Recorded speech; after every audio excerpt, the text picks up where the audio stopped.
What is going on, go-getters? Welcome back to the channel. In this week's episode, we talked to Jimy Hettes. Jimy is an amazing individual, as you guys will see throughout the duration of this podcast.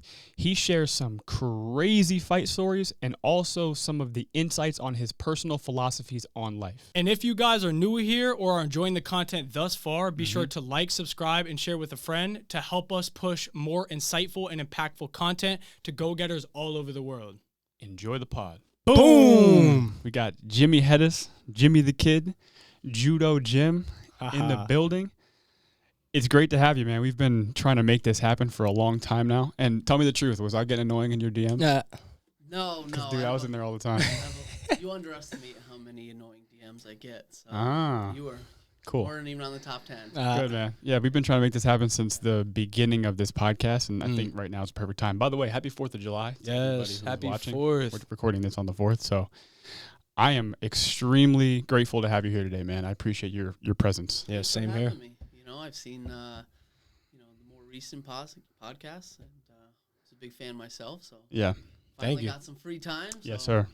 Let's do it. You're a busy man. So Jimy Hettes is ex-UFC fighter, professional fighter, dad. Now you're a coach. So how's everything going in your life? How you living out of the UFC, out of fighting? So good. You know, there's so many moving parts, and kind of you got to split your time all over the place. But right now, I finally got it to where everything's kind of in sync. You know, coaching's good. The dadding's going great. Yeah, that's cool. It's cool to see myself in my kids. You know, the craziness, the calmness. Are they savages? Like, do they have like a? They really are. That killer instinct. Yeah. They do. For a while, like when I would take my son, my daughter's only one, so I give her time for this. But I would take him over, and dog would come up, and I'd be like, "No biting." They'd be like, "Oh no, like my dog doesn't bite." I'm like, "No. I'm telling my son to bite the dog, like not the other way around." Yeah, like, he's so cool. Yeah, I heard from Chris back when he was coaching at NEPA that you named your daughter Cora after the Avatar. That's awesome. No, I did hear it from the Avatar, but it's one of those I heard, like, same, my son's name's Cade, my daughter's name's Cora. And it was just one of those things where we're going through names. And first of all, when you try to pick baby names with your partner, everyone has a bad connotation with every name. Yeah. You're basically like, we went through every name, and, I'd be like, nah. Yeah. I know someone I don't like with that name, Yeah. So Cade came up, and I'm like, that's it. I don't need to hear anymore. That's it. Cool. And then Cora came up, I'm like, that's it. Yeah. So it was one of those things where it was just like, as soon as I heard it, that was it. That's great. I have a hard time naming podcast episodes. I couldn't imagine naming a kid. Yeah. And that's set in stone. And there was definite deliberation, like, oh, maybe this name, and then when you hear that golden name, it's just, that's it. Yeah. So I have an interesting question I want to start this with. So if you had to build the perfect martial artist, what would that person look like? What do you think? What type of like attributes do you think that they would have from maybe a bunch of different martial artists, or what type of skills do you think that they would have to make them the ideal fighter? Any Aikido in there, or no, or like any sadly McDojo shit? maybe a little Tai Chi. Yeah. I think the main thing, and a lot of parents ask me, I want my kid to be a good martial artist. I want this. What martial art should I get in? And the big thing everyone overlooks is the number one thing if you want to be successful in martial art early is athleticism. No one ever thinks about it. No one ever trains it. Athleticism is probably the number one thing if you want to be a good martial artist. Now, gymnasts, wrestlers are so good. Yeah. Their athleticism's through the roof. Jiu Jitsu guys, same thing. You're used to moving your body. But we all know that Jiu Jitsu guy that, makes a few noises just when he's got to get up off the mat, they usually don't translate well into MMA. It's the athletic kickboxers, the athletic jiu-jitsu guys, and wrestlers are so ingrained with that athletic ability because there's a lot of gymnastics built right into their training. Yeah. So the number one thing, athleticism. the ability to move your body, do whatever you want to do with your body. And so that's why I usually tell parents, I said, let your kid do whatever he wants. Get him athletic, get him moving. Wrestling is probably the number one martial art. Yeah, I would say the number one, especially for a base or foundation. Simply because, and I was the exact opposite. I did not have a wrestling base. And then later on in life, trying to pick it up, it's hard. You know what I mean?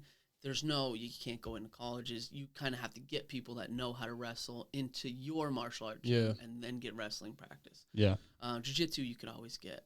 There's usually a few good gyms where you're at, especially if you live next to a city. But wrestling, number one, some type of striking. I love Muay Thai, but some type of striking, kickboxing, boxing, they're all kind of generic. And then jiu-jitsu third. And it pains me because I was a jiu-jitsu guy, but jiu-jitsu definitely third, especially the way mixed martial arts is evolving. But athleticism, number one. You see that a lot in the emphasis on strength conditioning. Wrestling, definitely the most important martial art. Some kind of striking base, kickboxing, Muay Thai, boxing. And then third or fourth would be jiu-jitsu or catch wrestling, some form of submission art. Yeah, that's funny. I think Tyler had a very similar perspective about wrestling in that it's very hard to get into in the later stages of life. Yes, me and Tyler actually had this conversation way back in the day because we were trying to get wrestling in. Yeah. There's nothing creepier than if you're a grown man being like, hey, can I wrestle their high school team? You know what I mean? Yeah. Colleges won't allow you to wrestle with them. So we would actually get, friends, acquaintances who were wrestlers and say, hey, you want to come to the gym, just wrestle, And, I mean, that worked. Yeah. That did good. Why is there, so much fewer opportunity for wrestling later in life, though? Like you were saying, there's, really jiu-jitsu schools everywhere now. How come there's not really many avenues for, an adult older wrestling? wrestler? Right. It's the same problem that judo is having. Wrestling and judo are very hard on the body. And the last thing you want to do, in your later years in life is something hard on the joints, hard on the body. Jiu-jitsu works so well because it's joint friendly for the most part. Yeah. And you kind of take it at your own pace. Judo is a lot of hard falls. You're starting from standing. Your knee joints are sometimes in very precarious positions. Yeah.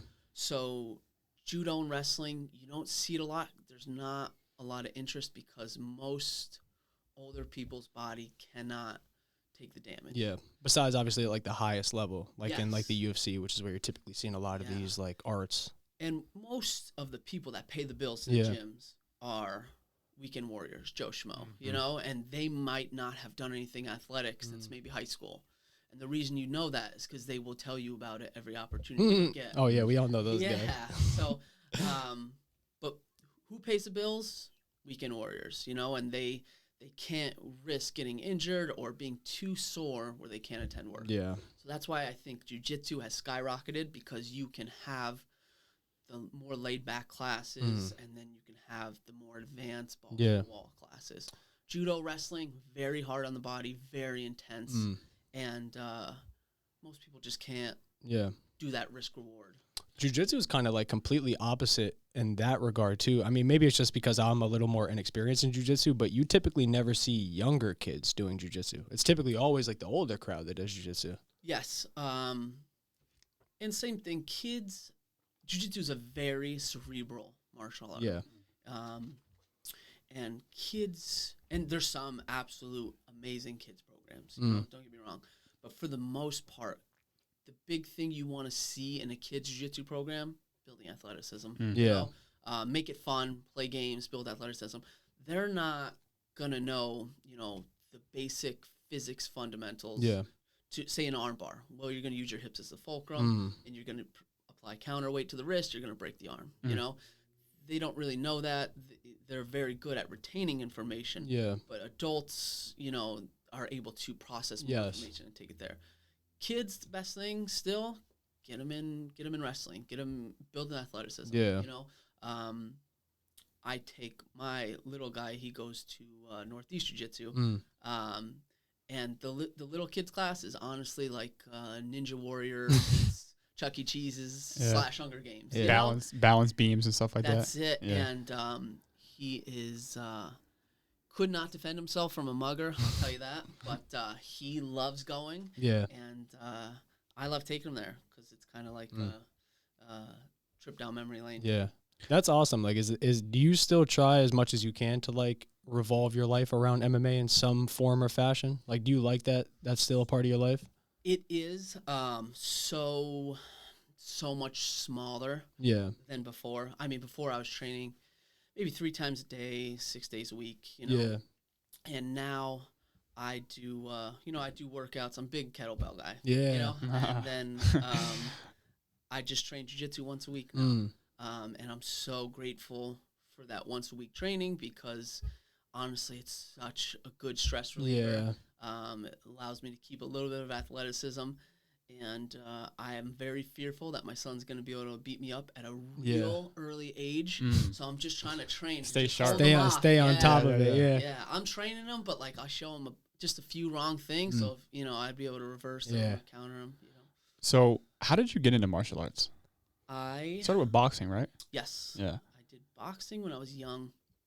I think maybe 14. Well, I did wrestle when I was young, and I was so bad.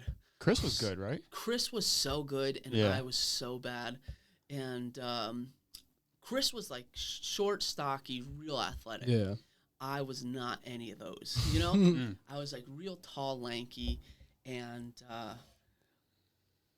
wrestling for me, the whole reason I gravitated towards jiu-jitsu was because of how bad I sucked at wrestling, And I wanted to be good. All my best friends were real good wrestlers. Yeah. So we were always in the wrestling room. And so the problem I had, and I remember it clear as day, is the only moves we learned were a double leg, single leg, maybe a wrist and a half, And I could not double leg.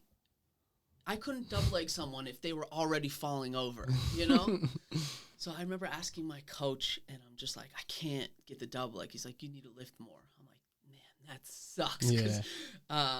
Lift weights, you mean? Yeah, you need to get stronger, okay. And I remember we did like a ton of push-ups. I really hated wrestling. It was more conditioning every day. Yeah. And, I did the boxing. Boxing I really liked. But fast forward to when I started jiu-jitsu, I was like, man, I can't, if I couldn't get a move, I would ask the instructor, I'd be like, hey, I can't get this arm bar. Oh, well, here's this. Here's the counter to this. Here's a counter to that counter. Yeah. There's always something. And that, I don't know what, it was kind of like, how I said with naming the kids, how it just clicked. Yeah. The fact, like my nerd brain went off. The fact that I could look up a counter, the counter to the counter. If I had a problem, I could figure it out. Yeah. I was sold, and that kind of triggered a weird OCD trait in me, to where I you just stuck to it. Yeah. And then were you naturally gifted, or were you recognized as being like naturally inclined to do this sport? Or did it take a while for you to really start to progress? Yeah, naturally very good. Which is weird because I wasn't naturally good at many things. But from playing sports, I did have athletic ability. But the funny story, before my first jiu-jitsu, we were obsessed with the UFC, me and Chris. Yeah. And we had the old UFC game. And if you went to create a fighter, they would show you how to do the moves. To put him in a fighter. And we would literally practice those moves in the living room. And then we would have backyard UFCs. So it was either my first or second class. I was tapping everyone out except the instructor. The instructor ate my lunch. It was like the mat enforcer. Yeah. Like, who the fuck is this kid? Yeah, it was an extremely humbling experience. But I was like, this is great. And I couldn't get Chris to come to class. I'm like, hey, it's the moves you're practicing. Yeah. It's like wrestling, but a lot cooler. Like, it's laid back. Like, just come. So it took about a month and a half until I got him to try to class. And it just so happened that the instructor was gone. And it was like a karate instructor teaching the class, and he was showing gun disarms. Yeah. And I remember Chris being like, yo, this is what you do at your time? What's wrong with you? You know what I mean? And finally I got him to come back to jiu-jitsu class, and he loved it. But yeah, it was just I was very natural for it. The boxing was great. Funny story about the boxing is I was real young, lanky, and it was an adult boxing program at the Odyssey. Larry Angeles was the instructor, and there was a girl, I don't know her last name, but Gina, and she was a professional. And, you know, skinny girl, so she needed sparring partners. He's like, you should get in there. I'm like, it's my second class, Damn. you know? So he's like, she just needs bodies. And I'm like, okay, great. And he's like, you got to stand with this foot forward, teaching me how to fight southpaw, because she was fighting southpaw. And that was it. Talk about an ego check. You know what I mean? You think you're cool doing boxing. Yeah. She was so good, you know, and she would help me out a lot. And just learned to fight southpaw, and I was so grateful for it, because southpaw gave a lot of people trouble in the future. You know, it was nice too, because my wrestling stance was right foot forward, so it kind of went pretty smooth. But I did boxing for 2 years, and then I tried taekwondo, and it was like a month, you know, and it was the dumbest thing. This particular gym was the dumbest thing I've ever seen. Kind of techniques were they training and stuff like that? Real weird stuff. Like, we joked about like Aikido and Tai Chi. Like, this was it, you know? And I was looking at what to expect, and I think I was looking at like Olympic Taekwondo, where they, you know, they do the sparring, no hits to face. It's like point sparring, right? Yeah. Yeah. So they're like, I was like, do you guys spar at all? You know, coming from boxing, it's real, you know, spar-centric and real physical. You get to kind of test what you're doing. They're like, we kind of do no touch sparring. Like, you just get close, and they would know that you hit them. I'm like, huh. So that's practical. They're like, today we're doing multiple attackers. So they just had all these weird people. And, like, the people left in this class were the same people that, like, if there was a cult closer to the gym, they would have went that route. I see, you know? yeah. And just, like, weird, sloppy technique, and they're just, like, screaming, throwing punches in the air. It was so weird to me. So I got it there, you know, quick. And then I went, my uncle actually knew the owner to Northeast Jiu-Jitsu. He's like, hey, you know, you could try a month free, see if you like it. And I just so happened to go on a jiu-jitsu day, and I knew of the early UFCs. I'm like, wow, this is awesome, you know? And they're like, do you want to take the class? I'm like, that would be great, you know? And from doing the Creative Fighter UFC video game. You know? knew the key locks in the American shit. And they had crazy leg locks in there. Like, leg locks that wouldn't work, but, like, me and Chris were doing them on each other. Yeah. We got this, you know? But it was awesome. And I love the fact that whatever they taught you can be applied or, you know, tried against an opponent fighting against it. Yeah, you know? Because at the time, like, martial arts were split in the middle. Some just did, like, some techniques were too deadly. Other techniques were get in there, you know? And as soon as I found jiu-jitsu, I was like, that's it. I think I remember, I read this book by Shannon Lee, who's Bruce Lee's daughter, I think. And there was this one part of the book, and it was talking about how Bruce Lee kind of had this revelation when he was practicing, like, Wing Chun and the types of martial arts that he was doing. And I think it was that those type of martial arts only work against people who are doing the same martial art as you, not against an actual perpetrator, somebody who's actually trying to attack you. Do you think that there's merit to some of the martial arts like Taekwondo and Aikido and even karate? 100%. And I think you're seeing a similar thing happen to jiu-jitsu. Yeah.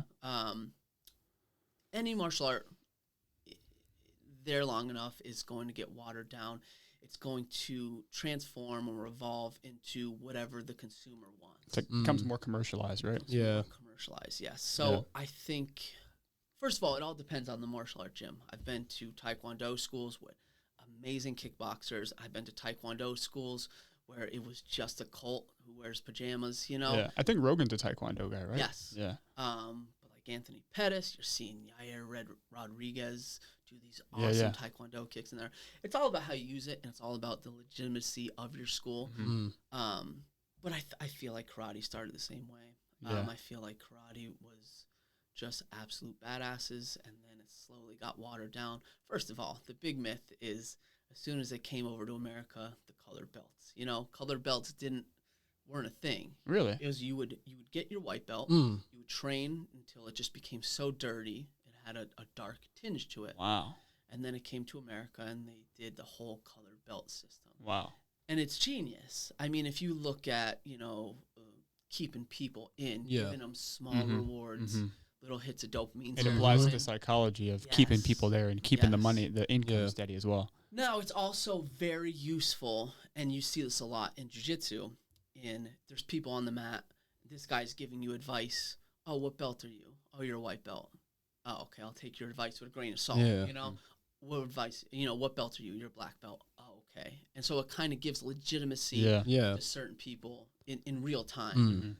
But, belts are very open to interpretation. I've rolled with blue belts that were better than black belts. I rolled with black belts that would get beat up by average Joes, So it's very open to interpretation. Yeah. But yeah, Taekwondo, karate, it's all about how you use it. It's all about what you want to get out of that martial art. At some point, you realized that grappling was super effective, and then you got into judo, right? Like after your jiu-jitsu arc? Well, I was obsessed, and information like today, it was not the same. It was if you had a question about a certain area, you had to scour. I remember watching instructionals in Japanese. Books. Sambo. Yeah. Sambo was all in Russian. So it was, you're looking at books trying to figure out how they got from point A to point B. Yeah. You're watching matches, rewinding it. It was you had to really dissect. Yeah, I heard rumors that you taught yourself judo. Yes. And most of the jiu-jitsu. It was just, like I said, an obsession. And so if at the end of night class, if there was a position I didn't know, or if I got caught in something, I wouldn't be able to sleep. It was like a tick or a sneeze. Like I couldn't control it. I wouldn't be able to sneeze. I wouldn't be able to sleep until I figured out that solution, And like I said, Japanese, Russian, I would try to decipher it all to try to get this, watch matches, and then, I would get it, take it to class. Me and a few guys would meet early and, drill it, see if it worked. And a lot of it was self-taught just because it was the early ages. There wasn't many training partners, wasn't many schools, and no coaches. So a lot of it was just self-taught and repetition and figuring it out. That's crazy that worked out. I think we just had an argument about that recently, if that was possible. Can you self-teach yourself a martial art? Well, I think we were talking about this recently. I think what's interesting is I think that you might have had an impact on judo being now regularly taught in the Gracie NEPA schools. Yes, and judo, I love wrestling. Wrestling now I'm so much about it. Yeah. And it's literally, wrestling has evolved to include so much judo, so much upper body. It's phenomenal. But initially, in the dark ages of wrestling, it was very, especially in our area here, it was very hard-headed and, blast doubles. If you want to win, be stronger, that type of scenario. Judo, for me, was the same as jiu-jitsu. Judo standing up was, here's this takedown, here's the counter. If you want to uchigari, you got to off-balance this leg, here's your inside trip. It's cerebral. Very much so. And everything's mapped out. I love the map out scenario where I can see if A works, cool. If A misses, here's B and C. Yeah. Here's the counter, B and C, all this. So just adapting judo to jiu-jitsu, to no-gi, to MMA really helped me. And then I was so lucky that there is such good wrestlers around this area, because then they were like, hey, try doing this to get your grip. This will help you out here. And we would just kind of all learn together, and it helped tremendously. Do you think that by you training with Rex Harris, that kind of gave you an advantage a bit? For sure. Because he's a big wrestler, right? He has accolades. Yeah. And there's, Rex, there's a bunch of amazing wrestlers that would just come in the gym, and I didn't know anything about wrestling. So they're like, hey, I was a champ of this, And here's the problem with martial arts. Everyone makes it sound like their accolade is the shit, They're like, hey, I won Naga, and you're just like, if you don't know what Naga is, you're just like, it sounds cool. Wow, this dude's a world champ. And some dude's like, hey, I took third in ADCC, and you're just like, well, this dude's a champ of Naga. It's different though. Oh man, different. So, and again, that's what's great about putting everything on the line, rolling, sparring, all this. You see who's full of shit, who's not. But the wrestling accolades in this area were great, and they would come in the gym. Some were very cerebral and could flow. That was the main thing that would determine if a wrestler had good potential in jiu-jitsu and martial art, in my opinion, was their ability to flow. And some of them were tremendous. Some of them were so hard-headed, couldn't get out of their low stance, all this stuff. But it was great because I literally would just pick people's brain, and kind of like you mentioned, Bruce Lee, the Jeet Kune Do philosophy. I would just take what worked, throw out what didn't. Because in every one of those martial arts, you know, the wrestling has, you know, if you go into folk style wrestling, they have an extremely low stance. Well, that's not applicable for jiu-jitsu, judo, or MMA. Yeah. So, you know, a lot of their stuff is not applicable because of their low stance. Their ability for their hands to be so close to their opponent's leg is everything. So then we got some Greco-Roman wrestlers. I remember Will Weber back in the day was a big Greco guy, and he would show me stuff, just, you know, the pummel. All upper body, right? There's no leg takedowns. Yeah. And that Greco-Roman was, it just flowed real well with the judo stuff. Yeah. And I was like, this is great, you know, and it just kind of all blended together. And we had such a different blend of people come and giving their knowledge.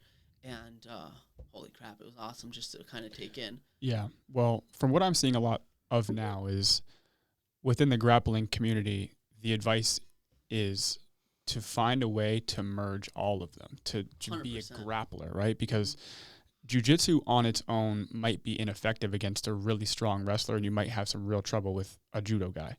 Wrestling on its own might be ineffective when you go for a double leg takedown on a jiu-jitsu guy and you land in a guillotine. So I remember you reposted a video from that tournament, I think 2 weekends ago, of a guy that trains at Pride Lands, and he was combining his wrestling and his jiu-jitsu. So he was using his wrestling to get his opponent to the ground, and then he was finishing with jiu-jitsu. So I think that is what the ideal grappler is now. It's being able to have in your arsenal or your tool bag a couple takedowns from the feet, and then know how to transition into jiu-jitsu or like judo positions as well. Right. Oh, 100%. And that's Adam Healy, phenomenal. He was a great wrestler, and I believe he's a purple belt in jiu-jitsu, but man, he blends it so well. Yeah. And like you said, that's the new. I'm so thankful that, you know, the new crop of jiu-jitsu guys, you know, Abu Dhabi, ADCC being the main mecca, the World Series of jiu-jitsu, it's so wrestling-centric, you know? I think it's forcing jiu-jitsu guys to learn takedowns, to, and I think it's phenomenal. As a martial art, as a sport, it's so much better for the sport than people pulling guard, double guard. Yeah. It's just, as soon as I see a double guard pull, I'm over it. Yeah. It's kind of like the biblical story where I think it was like God was mad, so he divided all of the languages. Like in reality, grappling is grappling, right? That's it. If there's no striking, grappling is grappling. So I remember Chris actually showed me a technique from, I don't know how to explain it. I don't know the name for it, but like if you have the side of somebody, an underhook, and then a wrist.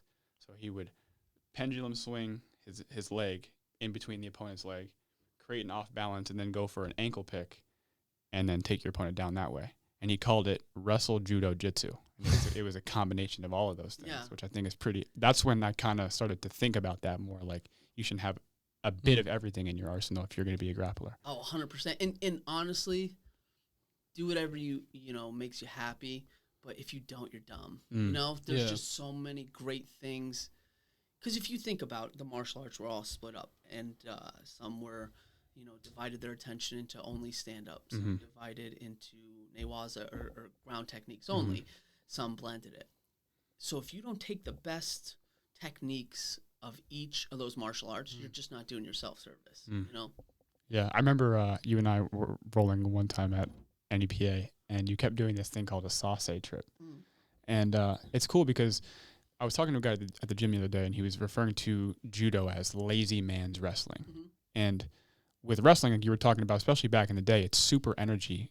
Yes. It costs a lot of energy. But with judo, you just push my head and then tripped my opposite side leg, and I would fall every single time. And it seems like you were exhausting no energy doing it. Yeah. Which I think is really interesting. And that's what helped. Like I said, my inability to wrestle from the beginning. It really made me get good at those, at the judo trips, at the upper body wrestling, because I just lacked that strength, that athletic ability at first. Yeah. And it was definitely a blessing in disguise, because then you start getting good at, those trips. Foot sweeps were always my favorite, and it helped tremendously in MMA, because in MMA, you're so tense because you don't know when the strikes are coming. Are you going to grapple? How long is this fight going to last? Is it going to be a sprint? Is it going to be a marathon? You don't know. So there's always that uncertainty. Like jiu-jitsu is more laid back. You could breathe if you get sent to your back. Breathe, lock your guard up. MMA is the opposite. So what I had is I can get people in the clinch, breathe, pummel, and they're way more tense than I am. So it was my way to kind of zap their energy, but at the same time, get mine up or get to my comfort zone. Yeah. So to transition a little bit, at what point in your journey as a martial artist did you decide that I'm going to lock myself in a cage and I'm going to test my skills? Well, first thing is like MMA has all these real tough dudes, and they're like, they grew up fighting on the streets, and they were undefeated in the streets. Like fucking Kimbo Slice. Especially in the earlier stages. Yeah, I was the guy watching the street fights in the back from like a safe distance. You know, fighting scared me. I've seen enough fights, where people get sucker punched or a guy gets knocked out and then kicked in the head. I've seen all those a bunch, when I was young, and holy shit, the idea of fighting, I was just like, so many things could go wrong, It's dangerous, man. Super dangerous. So jiu-jitsu, I was like, you know what? I'll just get real big, and then no one will want to fight me. That was the opposite. Now you got to fight guys your size. That didn't work. I was maybe 145 pounds. I was lifting, I didn't know about that whole nutrition thing. That thing eluded me. But so jiu-jitsu, I was like, wow, this could teach me to fight. So, you don't really have to worry about that. And, as a young man trying to kind of, and again, everyone wants to be able to handle themselves in a fight. Yeah. And, I've been to enough martial arts gyms, and I sparring at the time doing jiu-jitsu. And again, you go live, but it's not a fight, So you're just like, I wonder, at the back of your mind, you're like, I wonder if this would work in a fight, So I did a couple jiu-jitsu tournaments, did real well, and I'm just like, I wonder if this would work in a fight, So it wasn't legal in Pennsylvania. I remember it was in Egg Harbor, New Jersey, and I don't even remember the name of the promotion, but zero stand-up training. I just went into it with jiu-jitsu, and Mike Zoberman was his name. I remember it. First fight. This is your first opponent? Yeah, and he was a purple belt in jiu-jitsu, and he was supposed to be a kickboxer. So I'm like, back in the day, you had a style, you were a wrestler, so that's all you knew. And I'm like, man, this guy knows both. And I was only a blue belt, so I'm like, he's even better at me in jiu-jitsu. I'm like, I got it. I was so confident because I would just try to murder people on the mat, and I had a good success rate with that. So I'm just like, I'll be all right, And we went out there, and first punch he threw, he hit me with a cross, and it hit me kind of like in the temple. And I remember being like, what was that? And I'm like, damn. All right, this is real. So slipped a second punch, body lock, big pickup, big slam, and I think I submitted him like right away. Yeah. Wow. What'd you submit him with? What'd you finish him with? Armbar from mount. Oh, okay. Yeah. And you hit them a few times and just they just bring their hands up, easy armbar. So I was like, wow, that was awesome, and I couldn't believe it worked so easy. Yeah. And I'm like, I gotta try this again. I gotta see if that experiment worked. And then the second time, I forget where it was, but I remember there was someone else from the team that fought. So I'm like, I had a friend. It was nice because it's such a stressful situation. Yes. Not the fight itself. You fight. It's not that big a deal. But like the build up, anticipation. Yeah. In your head, you're doing, what if this goes wrong? What if this goes wrong? Especially for that first fight. Like, did it get easier after that? So it's the same as weight cutting. I always tell people, they're like, does a weight cut get easy? Do the nerves get easy? No, it's the same thing every time, but you anticipate it and that it's normal. Because at first, when you're weight cutting or the nerves, you think, why am I so scared? I'm different. I shouldn't be this scared. Yes. Yeah. And from fighting at the lowest warehouses, strip club, barns, to the UFC at the highest level, everyone is shit scared. Yeah. They don't tell you that. Everyone's shit scared because there's so much riding. You're worried about your physical health, your reputation, your girls in the crowd watching you. Everything. It's crazy. You're worried about everything. Yeah. So, first bunch of amateur fights, first bunch of pro fights, I won them all first round. I had, social anxiety. So I'm just like, the thought of people just watching me all at once, I'm like, I got to get out of here. And my social anxiety is like, listen, if we finish this quick, you can get out of here. So it was like my best friend because I just got in there, got it done quick, and got the hell out of there. Yeah. That's like our common idea that we always talk about, like using that anxiety to fuel you. I guess in a way, like in MMA, it really works in that way. Well, at least it did for you. Yeah. Now the thing is with the anxiety is if you don't have the confidence, it's a nightmare. Yeah. But I trained so hard, like a madman. So my confidence was just through the roof. Yeah. So it wasn't a problem. The anxiety was there, but after a while, if you get good results, you just think the experiment you're running is a success. So I'm like, the anxiety is supposed to be there. It's not a big deal. Yeah. I think I kind of experienced that with the first competition that I did just recently at that Good Fight tournament. I was super anxious, but I don't know if I was super confident though. If that makes sense. Well, you'll know 100%. It's kind of if you don't even care anything about your opponent, you're confident. If you look at your opponent, you're like, I wonder what he's going to do. I wonder what he's going to do. Then you have doubts. If you look at yourself and you're like, I'm going to do this. I'm going to do this. He does this. I'm going to do this. Then you're confident, and luckily early, and this was nothing, premeditated or anything, but I had that mindset of confidence. And it's something I tell fighters, coming up, but it's almost something that can't be taught. Yeah. It's got to be your mindset. Yeah. And when like you felt before that competition, your mind is going to tell you what it wants. Yeah. It's up to you to kind of direct it. Yeah. Yeah, that's an interesting dynamic, man. I mean, that's why I really like martial arts, and that's initially why I decided I wanted to get into it, because I thought that it could potentially help me to manage my own mind a bit better.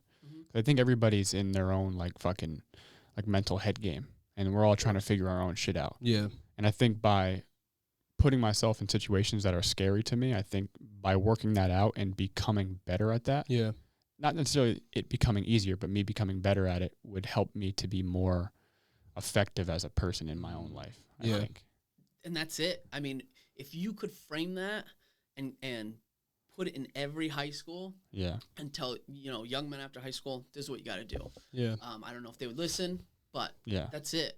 And if you don't make yourself uncomfortable, if you don't, give yourself some kind of hurdle to go over, your mind's just gonna water, and you're gonna get into stuff that's no good. And you made a good point too. Is that's something literally everybody experiences, but nobody really knows how to figure it out. You just kind of have to have it within you to want to get better at that feeling that you're having. 100%. And it's everyone's different. Yeah. For some people, they might like marathons. Some people might like jiu-jitsu or martial arts. Some people might like CrossFit. Whatever you are inclined to, you have to do some kind of suffering. Yeah. If you don't do it voluntarily, life's gonna give it to you. Hell yeah, man. So if you're not used to that adversity, if you're not used to overcoming hurdles, it's gonna break you, and you're gonna look for an outside source, usually a substance, and then you're down that rabbit hole. Yeah, that's one of the biggest messages that we want to kind of bring with this podcast is encouraging people to do hard shit. Yeah. Because seek discomfort. Because regardless, life's gonna propose hard shit to you, and if you do it voluntarily, you'll become better at navigating it. So here's an interesting question then. What was one of the most difficult things that you've experienced in your career as a martial artist, and how did you overcome it, or how do you still battle with it, if so? It would be not even fight related. It would be the pre-fight. The week before the fight is by far the hardest. You're cutting weight. Yeah. It doesn't matter where you're at.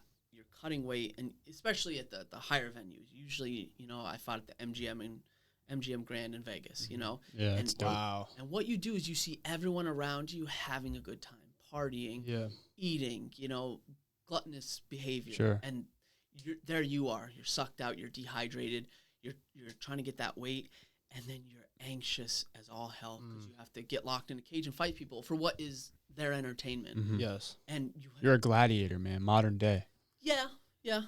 I'd go with it, but you're doing it voluntarily. Yeah. Yeah. You know? Yeah. And so the whole time you're like, I don't have to do this to be happy. I don't have to do this. So that doubt starts creeping in your mind. Why? You know, or you know, but the more you do it, the more you're just like, I know I'm going to have these thoughts. These are normal. Everything's normal. I'm doing this because I don't want to be them. You know, I'm doing this because I'm different. You know, I'm doing this because without it, my mind goes dark, you know? So you just have to tell yourself the reasons, and it's kind of like a mantra, you know? Like, I'm different, you know, I'm not like them, yada, yada, yada. Yeah. And it just kind of zones you in. But the fights, I mean, they suck. You know, afterwards when you got to go to the hospital, that sucks. Yeah, like, that's always something I wonder, and I don't think people shine enough light on that, is like, what is that like after the glory? You step out of that cage, you got to win, you might have lost. What the fuck is it like after that? Like, that very night, everybody wants to go out party, they want to go to the club, like, oh, yeah, go to the club. You're probably not really living like that after a fight. I'd imagine you probably don't Especially want if to. it was a war. Yeah. And some of those guys do it, though. That's like what always blows my mind. Like, you see the champs of the UFC, like, they could still go out and have a good time after a fight when they just were like moments away from death. It is the complete, you know, I'll compare it to like this. It's a difference between taking a drug and having a real good trip and having a real bad trip. Yeah. And I think, you know, there's a lot of science behind that. I think your body produces different hormones and everything. But when you win, you're on cloud nine. Everything is great. The food tastes better. Yeah. People are more enjoyable to be around. Everything is great. Now, you can have very serious physical pains, but the fact that you won, you're kind of, everything's kind of alleviated. Yeah. It's on the back burner. When you lose, you feel as low as you can. Yeah. Because not only did you fail at what you set out to do, but everyone saw it. Yeah. You know? And at the end of the day, what's great about MMA is there's no excuses. It was you. Yeah. There's no teammates. There's nothing. If you failed, it's because you failed. If you win, it's because you won. So when you lose, your body hurts more, you know? And there's nothing worse than losing and being in the hospital, you know? Yeah. You got to get CAT scans. You got to get MRIs. You're getting all this. You're getting stitched up. Meanwhile, you're sweating. There's usually dried blood on you. You have other person's sweat on you. You're usually still in your fight shorts. Yeah. Your body hurts so bad because of the adrenaline dump. Yeah. And it is the lowest you'll be in life, physically and mentally, right after that fight. What breaks people is if you don't love the sport, that's it for you. Yeah. You know? The highs are super high and the lows are super low. Yeah. And it's not glamorous. That's why the UFC doesn't show you. That's why you don't see these guys in the hospital afterwards. The faces are messed up. The facial swelling, you know, brain swelling is a serious concern. So it's not glamorous, and you know the media doesn't shine a light on it. But after the fight, the physical damage is very much real. Yeah. I was watching a video on Sugar Sean O'Malley. He has like his own YouTube channel where he'll post like just videos about like leading up to the fight, after the fight, and whatnot. And then it was the one where he just beat Peter Yan, and it was like him in the cage like celebrating crazy, like he looks like he's on top of the world. And then literally minutes later, he's walking back, being carried by both of his guys, like hobbling his way to like I guess his locker room or wherever he's heading to. But it's like literally within minutes you could see somebody at like the highest high, and then now they're back at the devil's door. Yeah, and what's great nowadays is you could kind of see that. You could kind of see how the fighters are before there's documentary. Yeah. And back in the day, it was kind of like, am I supposed to be feeling like this? Is this normal? Is this you didn't have that? But there, I mean, after the fight, your body literally thought it was fighting for its life. Yeah. And your body doesn't know the difference between the hormones it's releasing. It's through evolution, it thinks it's fighting for its life. Yeah. It doesn't know it's a sport. Doesn't know there's a referee. So it literally releases all this adrenaline, all these hormones, pain blockers, all this stuff to get you through that near-death experience. And when those hormones and that adrenaline flushes, your body's like, buckle up because you're going to hurt, you know? Wow. And all that stuff flushes and, you know, that post-fight depression and all the aches and pains, it's there. How long would it last for you? Like, how long would it typically take until you felt as though you were able to, like, get back into the gym, until you were able to start, like, maybe, say, even preparing for another fight? How long does that take for you? Totally objective on the fight. You know, there's some fights, like I said, I was able to finish a lot in the first round. So there's sometimes I would fight on Saturday, I'd be back in the gym on Monday. Yeah. You know? Other times there was, like, you know, risk of concussion or swelling is the big thing. You know, if you know, people don't realize, you know, punching someone, your hand will swell, and it's a big danger of breaking your hand. Yeah. You know, there's so many bones in the human hand, and you're usually using it as a club. Yeah. You know, and if you know the angle's wrong, you'll break it. You know, if you're not squeezing hard enough, you'll break it. If it's not a custom, or if you're in your training camp, you know you had problems. The training camp is by far, you know, more wear and tear on the body than the fight itself.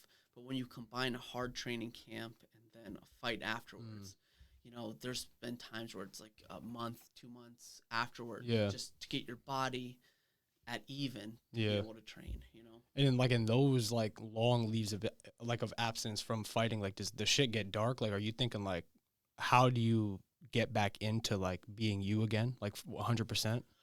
Yeah, absolutely. Like you said, it gets dark. Yeah. And because everything in a fighter, and the reason I think a lot of people gravitate towards fighting is, especially in MMA, everything is in your control. You dictate what martial art you train. You dictate how many times you train.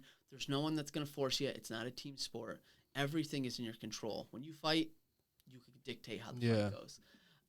So when you're injured or your body doesn't cooperate, it's out of your control. You have to give it time to heal. Yeah. And a big problem people have is they come back too early. Yeah. Re-injure, stuff like that. So when you're injured, it's a complete messing of the mind because you go from having complete control of everything to having no control. Yeah. You don't know how your body's going to heal. You don't know if the ribs you broke are going to heal in a month.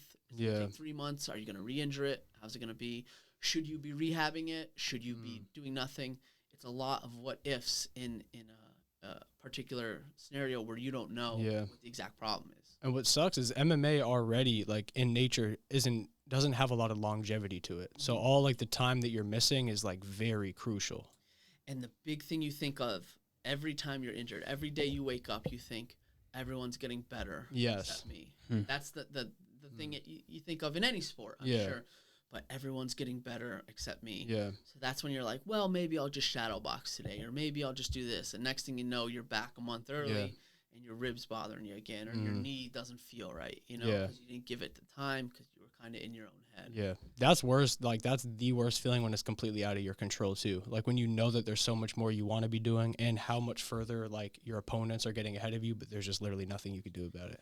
And, you know, early in my fight career, you're broke. Yeah. You're doing all of this, trying to get nutrition, training, travel. Yeah. And you are flat broke. Yeah. And a lot of the stuff you get, your knee hurts, your ribs hurt. Yeah. You need stitches. You're doing it on your own. You're trying to self-diagnose. You're getting Gorilla Glue. Yeah.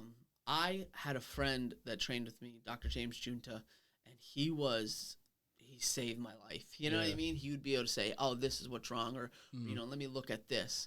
Without him, man, it would have been tough. You know, without that guy to say, you know, you could fight through this, or, hey, be careful with this. You got to let off the gas. And this guy was a wrestling coach his whole life, and he was a purple belt in Jiu Jitsu. So he was just like, careful doing this, or just box this week, or, you know, it helped tremendously. Just those little angels on the mat, you know, that are helping you.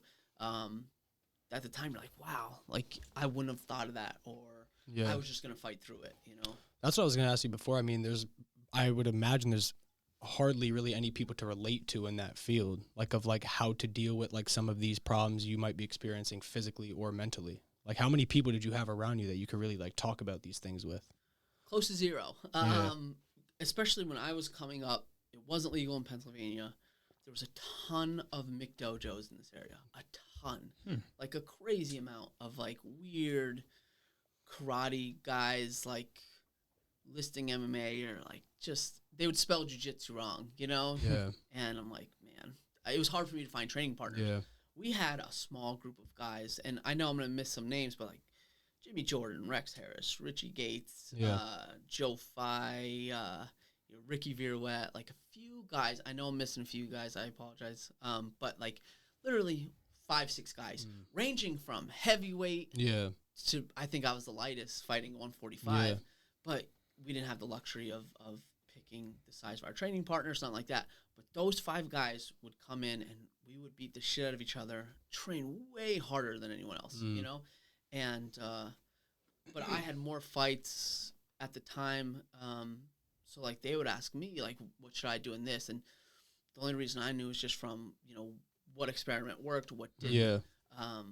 But like nowadays it's awesome to see because you're seeing other sports that meshed in with MMA. So you're seeing, you know, strength conditioning routines specifically designed. You're seeing top level guys from combat sports mesh into MMA.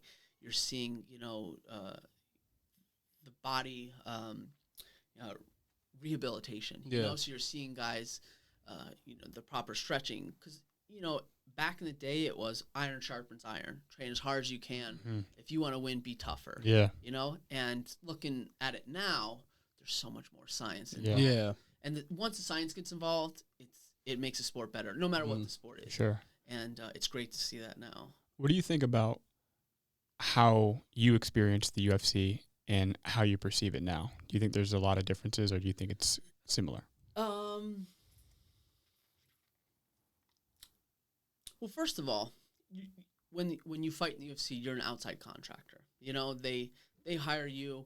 They say, show up to this place at this time and do this job. You know, you're not. They have that the fighter headquarters now, right? Like that sounds so cool. Yeah. You know, I would have loved that. Yeah. But back in the day, it was just, you know, we're gonna fly you out a week before the fight. Weigh-ins are this time. Here's all the information, and they would have someone help you. So much better, leaps and bounds than the other organizations. The other organizations are just kind of like, hey, figure this out, fight this guy at this time, you know? The UFC was nice because they're like, hey, let us know if you need anything. Do you need a ride to this gym? Here's a list of gyms. Here's a list of Whole Foods. Here's a list of saunas. Wow. You know, we'll give you a ride to that place. So it was so nice to kind of have someone like kind of take care of you, you know? So that was cool. But from what I hear nowadays, it's up tenfold. Really? Resources they have access to. Right? Yeah. And, you know, I think they should pay their fighters a little bit more, but it is nice that they're, you know, kind of taking it as a legitimate sport. Yeah. You wouldn't see guys in the NFL or Major League Baseball, you know, trying to, you know, run in the parking lot, you know, or kind of that's walking a good point. to a gym. And the UFC is making so much money that now, you know, they have to do these things in order to be considered one of those main sports. Yeah. Well, I also heard a story that you got the opportunity to train with Donald Cerrone. So was that a bit different to what you experienced at Northeast Jiu Jitsu and to training on his ranch with him? It was a killer. Yeah. It was so cool. How'd that happen too, by the way? Like, how did you guys get into that? So Donald was having people stay at his ranch. My manager at the time, Mike Malice, he's like, hey, do you want to train with Cowboy Cerrone? I'm like, fuck yeah. So he's like, all right, well, you can stay down there for a month or two, train with them. You'll train at Jackson's MMA. Yeah. This is the greatest thing ever. And then I'm so happy, and I'm like, oh, shit, like, I'm going to be training with these high-level guys. Like, so at the time, like I said, we're training with, like, these 5 group of guys in a karate gym, you know, and a lot of it is self-taught. So I'm beating up guys in this area, but you're just like, am I going to get killed over there, you know? And 2 things I learned. One, these guys are high level. You're seeing them when you turn on TV. They are the nicest people to me. And I'm no one. I'm a skinny kid, maybe 2-0 as a pro at the time. No credentials, you know. They were so nice to me. And I was able to go in there, hold my own, show some stuff even. Yeah. And it was such a good experience. Completely let me know that, like, hey, you're on the right track. Keep doing what you're doing. Any young fighters out there, like, the big thing you need to do is, I know it's tough. God, money is so tight. Yeah. But if you're able to go to a big gym, you know, week, a month, do whatever. Yeah. You have to see what they're doing, what they're not doing, you know, pick their brains. What are they doing for recovery? Mm-hmm. Because the big gyms have more people, Yeah. higher level. They've been doing it longer. They have coaches. I've seen it all. And it's the only way to kind of level up, you know? Yeah. So going down there, everyone was so nice. I remember seeing Brian Stan, he was a Scranton guy. I met him a few times before that, and I didn't really talk to him too much. I remember he came up to me, shook my hand, introduced me to people, and I remember that was the coolest thing. I instantly got street cred because, like, Brian Stan introduced me to people. Yeah. And I was like, wow, if I could do this for someone later on, like, hell yeah. wow. Yeah. And I remember that made my day, and I kind of felt way more at home because there's the high level guys. Yeah. They're talking. It's the cool kids, you know. Yeah. And then there's the others. You know what I mean? And they're like just people that are out of the area. You know, you don't know. And Donald, super nice. It was Donald and Leonard Garcia. And Leonard Garcia back in the day was he was it. You know, and they were both so nice to me. Living with them. Crazy dudes, so nice. I mean, we were eating, hanging out, riding training. horses and shit. Crazy. And New Mexico is such a different environment than here. You know what I mean? And you go from here where you're literally, I would text people, hey, can you come train today? Can you come train? You know, to there, they have to kick people out of the gym because they have so many people training. Yeah. It's kind of like a lot of the sessions are invite only. And they go by, like, you know, merit. How good are you? You know, are you going to help this guy? Yeah. Are you a safe training partner? All that stuff. And such a cool experience. I got to meet so many cool people. I met Chris McRae there, you know, and he was in my corner. We're good friends to this day. But it was just like he had such a cool setup. It was literally a ranch. And he had, like, bunk beds, you know, and that's awesome. Oh, it was That's so cool. And because as a fighter, you're so used to living in squalor that, like, you're like, I just need a place to sleep and a gym, you know? And, like, he charged, there's no way, he lost money by having us there, you know? But it was good for him because he got different looks. He got to meet cool people, good training partners. And for us, it was like you got to train with Donald Cerrone and Leonard Garcia. And shit, it's working out for him now. He's doing $1 million movie deals and shit. He transitioned pretty well. Everything you see about him is legit. Yeah. He's that person. Yeah. You know what I mean? Because sometimes you see people and they're a little fake, you know, and they're trying to sell a persona. He is that dude. You know, 100%. Leonard Garcia is that dude. You know what I mean? Yeah. That's cool, dude. They live that life they personify. You know, it's real cool. Me and Chris McRae, and there was someone else, but, you know, we had like a little section in the bunk beds, and we called it, you know, the jailhouse, because it was just bunk beds. Kind of looked like a jailhouse. So we had D block, you know, that was our thing. That's so funny. So we had, you know, Chris McRae is a little ghetto, you know what I mean? And he is the funniest guy I've ever met, and it was so good to train with him because you're training your balls off. He has you laughing the whole time. I'm like, dude, I don't know what you're doing after this, but, like, I'm going to follow you like a puppy. You know what I mean? Yeah. And he was on the Ultimate Fighter. I think he still holds a record for most fights and wins. And holy crap, he taught me so much about wrestling, you know? And we just had, every day you woke up, you're like, this is what I want to do. This is what I want to be, you know? That's so cool, man. Like, that feeling of being aligned with where you think you should be. Yes. And because no matter what you do in life, you have the doubts in the back of your mind, you know? So when you go down to a big gym, you're with these people that you watch on TV, you're literally breaking down their technique, and you're sparring them, you're rolling with them, you're doing well. You're like, this is it. Like, I'm on the right track. And what are you taking from these, like, situations and times, and how are you applying it to your game, like, moving forward, like being around these killers? Every day is a analysis of what works and what doesn't, you know? Every day, and that's what makes the high level guys, and that's what kind of breaks a lot of people. The athleticism is very important. It's what you delegate your time to, and it's what you use and don't use. Because if you're a wrestler, you wrestle every day. If you're a jiu-jitsu guy, you do jiu-jitsu every day. I mean, yes, you have strength conditioning, but that's what you do. MMA is so hard because you have to strike, you have to get your strength conditioning in, you have to wrestle, you have to do jiu-jitsu, you have to do all of that. So based on your sparring or your live goes, that's your test. All right, what did I do good on? What did I fail on? Yeah. And from there, you have to be like, all right, well, I need to add more striking next week. Okay, I need to add more wrestling. I need to add more jiu-jitsu. I had trouble off this, side control and bottom. I couldn't get out, So it was every week was an analysis, and then you there's so much personal thinking involved. And if you don't have that, that's what. You're like a scientist. You're just experimenting and trials and errors. Yes. Right? Because especially, so I was at, Jackson's or even at home, you have, individual coaches. This guy's a kickboxing coach. This guy's a striking coach. This guy's a jiu-jitsu coach. But you don't have someone that's a coach of everything, Yes. So you have to kind of dissect, what do I do? You have to dissect, am I doing enough? Am I doing too much? How's my body feel? All this stuff. And it's a lot, but it's just, at the end of the day, if you love it, you're like, I'll figure it out. It's especially the same for when you're trying to tailor your strategy for a specific opponent too, right? So like if a guy's weak with grappling, you're probably grappling more too, right? Yes. Yeah. I had a inclination for the grappling arts. What happens when you're in a high stress situation, you will divert back to, what you're most comfortable with. And right. I did a shit ton of striking training, but for some reason, when my body gets in fight or flight mode, I naturally want to grapple. Yeah.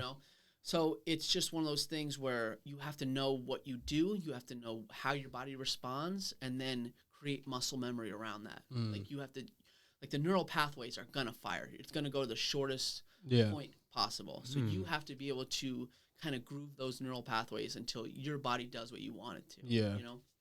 Yeah, when you're not thinking at all, like when your body's just acting instinctively. Flowing. Yes. Yeah. In a flow state. Yeah. Exactly. And if you could get in that flow state and not in like where you're expending unnecessary energy, your performance would be so much better. Yeah. We went to we just recently traveled to Dallas, Texas, and we went to Austin as well. And we were training at a gym there called Octagon MMA. And they had this dude, Ryan Benoit, which I think he was actually fighting around the same time you were fighting as featherweight. Featherweight, right? Yeah. And, dude, Ryan's good, man. Super good. Muay Thai guy. But he has a good wrestling background. And, dude, he knocked out Sergio Pettis with a fucking head kick, I think. Yeah. Yeah, dude's legit. But one thing that he told us when we were talking to him was that as he transitioned into just being a fighter into fatherhood, he thinks that he lost his killer instinct. And I was wondering if you experienced that same phenomenon, and if so, if you still have access to it at all. It's literally a flip of a switch. It is. Yeah. And not only in fighting, but almost every instance you think of. When you're fighting, you're so narcissistic in a way because you're thinking about your problems at all times. How's my training going? Am I going to be doing this? Every worry you have is almost about yourself. Yeah. Were you an asshole, you think, in fight camps and stuff like that? I had a group of guys that I would literally go to war with, and they would go to war with me, and everyone else in the world, I didn't care what happened. Yeah. Yeah. That's the way it was. And with those group of guys, I would, if they're like, hey, we're going to start a gang and we're going to start robbing houses, I'm like, I'll go get a mask. You know what I mean? Everyone else, because they've had my back in situations and they would do stuff against their, well-being to help me. And I would try to do the same for them. Other people were not like that. So it's just, we had such a tight clique that those are my guys, that's my, impromptu family. Everyone else, I wish good things upon you, but I'm not worried about me, know? Yeah. When you have a kid or children, you worry about yourself so less, it's ridiculous. Every worry you have is now, are they hungry? Yeah. Did they get enough exercise today? Did they get sunlight? Are they watching too much TV? How much sugar do they have? Yeah.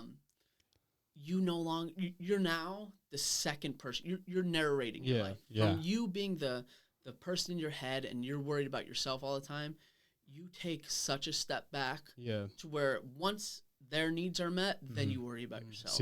I always hear that common theme. It goes from basically being all about you to all about them. That must be a hard transformation, dude, to make, because for how old were you when you had your first kid? He's gonna be 6 soon.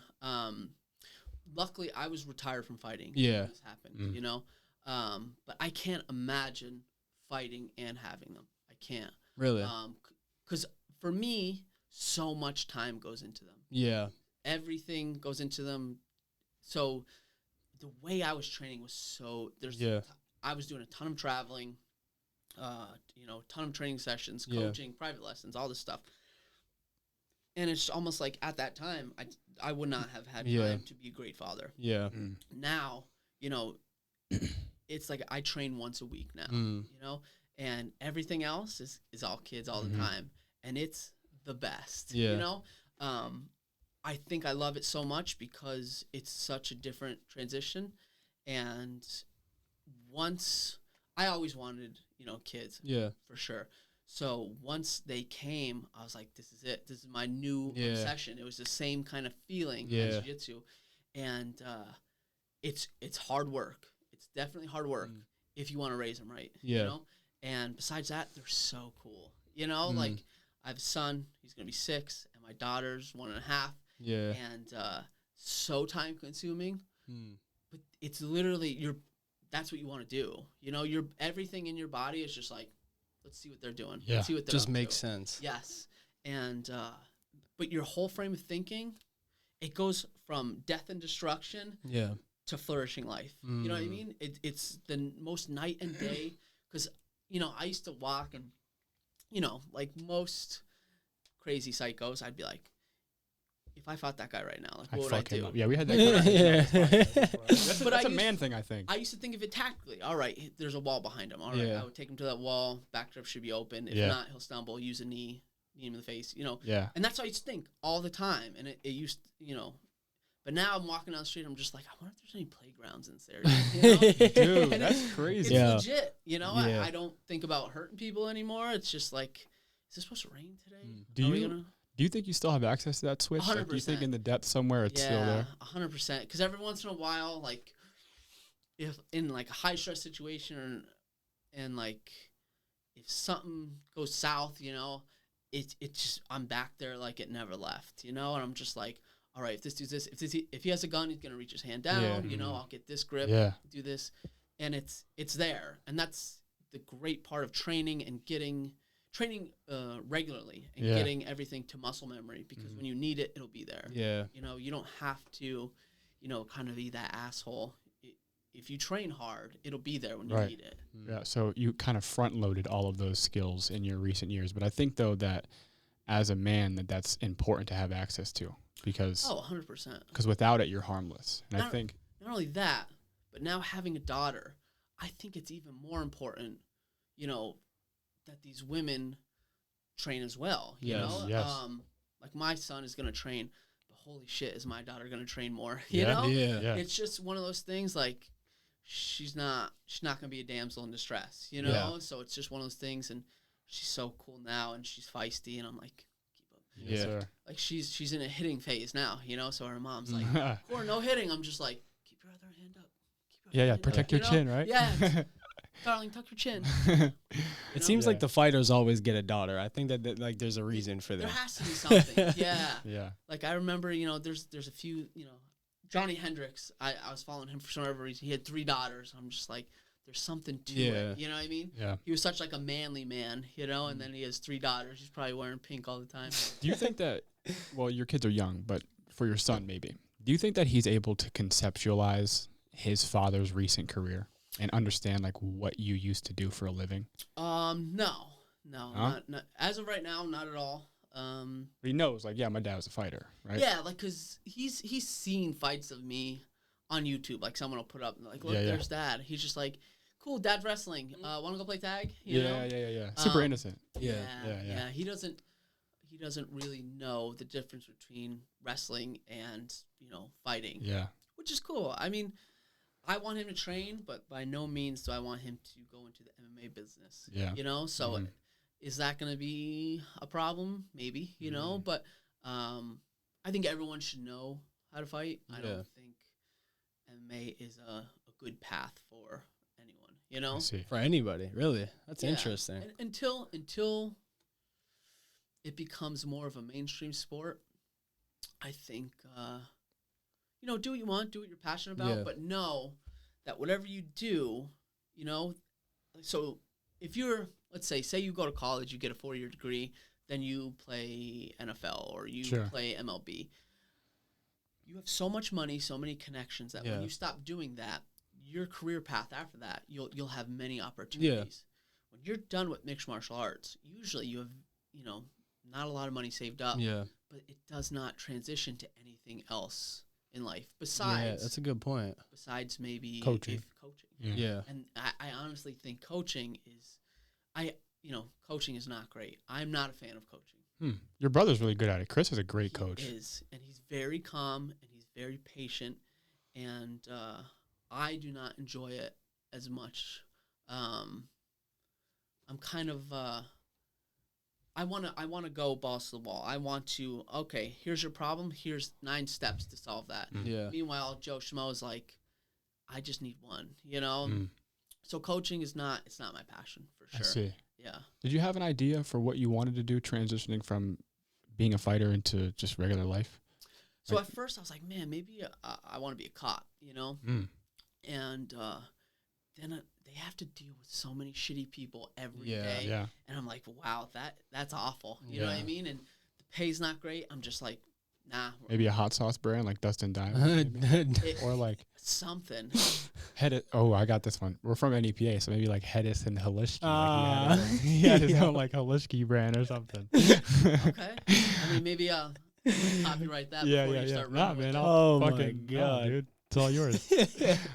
But the transition after MMA, super difficult. Really? I had a very bad knee injury. It was a week before the fight. I was supposed to fight Charles Rosa in Boston. And I remember I tore my ACL, MCL, meniscus all at once. Damn. And it's not covered. You know, if it doesn't happen in a fight, it's not covered. Medical bills, can't train, can't fight, Damn. can't work. Damn. And that was kind of like when I'm like, all right, time for kids. Yeah. This can't happen with the kid, Yeah. you know? But then you have to get a job, you know? And I definitely didn't want to be a cop. Didn't want to do the prison guard route. So I remember I just got a job as an Amazon security guard. Just something quick until I found something. So dumb, you know? It literally, I just sat in a shack. I was making like $15 an hour. I'm like, I don't know how I went from, you know, at a suite in MGM Grand, and now I'm doing this, you know. Yeah. But it was literally just to like, Yeah. because it was the only thing I could do with my knee at the time. Yeah. Yeah. So then, you know, I got hired at a local gas company. My good buddy Tommy Federici is like, listen, here's an entry level position, doesn't pay much, but it'll get your foot in the door. And to this day, what a godsend. Yeah. You know, I went from doing real, you know, easy stuff. It was just like reading meters at a local gas company. Mhm. And then, you know, if you do a good job, you could bid to a higher position, and then you could bid to a higher position. And the thing is, like, most people complain about the weather. They complain about this. I don't want to do this. I was just like, hey, no one's punching you in the face. Like, Yeah. let's do this. You Yeah. know? So, not long after I was on, you know, doing the outside emergencies. You're digging up the road. You're doing construction. Real physical. Mm-hmm. Holy crap. Some of these dudes were so tough. Yeah. So knowledgeable. Literally, like, because you have to respond to emergencies. You are in blowing natural gas. You are in a situation where if a spark goes off, Bad it. news. That's Yeah. it. These guys were fearless. They were so physical. Yeah. And they would work, and this is an exaggeration, 30 hours straight doing a physical job. Oh my God. And I remember the first, we call them overnighters. Yeah. Where you work 24 hours straight. Mm-hmm. The first overnighter, it's like 12 hours go by. I'm like, wow, like I'm tired, Yeah. you know? That's a fucking shift. These other OGs were just like, just beginning, young man. Yes, you sir. know? Yeah. So 24 hours in, I am feeling like a zombie, like a Yeah. legit patient zero. I'm like a zombie. Mm-hmm. These guys are like just busting each other's balls. I'm like, what are you guys doing? Like, how do you do this? They're just like, just get used to it. You know, you run on adrenaline. And these guys were not like, they don't work out. Yeah. They're not nutrition buffs. I'm convinced some of them live off of cigarettes and nicotine. Yeah. You know what I mean? Those motherfuckers have superpowers, though. Like, savages. those are the guys that you savages. invite to the house move party. They're lifting refrigerators by themselves. I never understood that aspect of manhood. The cigarette, alcohol, and can lift Energy literally drinks. whatever you want and never go to the gym. But, I mean, catching up with a lot of them now. You know what I mean? But a lot of them are changing their ways, you know, but it's just like, man. So you go from, it's kind of like that jiu-jitsu mentality. I'm like, oh, I'm a white belt in this. You know what I mean? Yeah. So then you're just like, I'm trying to learn from these guys, try to, you know, pick their brain. And cool. So, I mean, I can't, like, a lot of young men think I have to, you know, get my college degree. I have to do this. Man, do I love the trades. Holy crap. Yeah, it's a dying thing too, don't you think? Oh, I love it. Yeah. And, like, if you're an athletic, like, sports-driven person, like, I'm in a scenario now with the gas company where it's equally cerebral and physical, you know? So I get to a job site, I have to figure out, you know, is it an emergency? Do I have to stop, you know, gas from going into a house? Is it, you know, do I have to fix something? Or, you know, is it just a routine thing? Am I marking the lines underneath? Is someone else digging? Yeah. So sometimes you're getting a sledgehammer out, breaking concrete. Sometimes you're just looking through records, you know? And, man, do I love it. Like, from an athlete perspective into the trades, I think it's the best transition. I'm extremely blessed to wake up and I'm like, all right, let's do this. That's pretty awesome. cool, man. That is pretty Oh, damn it's cool. so cool. My friend Matt Sachs, who is the guy we went to Texas to go see, introduced me to this idea that, like, yeah, you can do hard things, but only things that are doable for you. Like, introduce yourself to something hard that you're not good at, right? Like you can have the physical endurance to go through a training camp or something like that, but do you have the mental endurance to go through a fucking 24-hour shift? You know, like it's a different realm of hard, and I think by being capable of doing both, that's when you truly become, like, solid.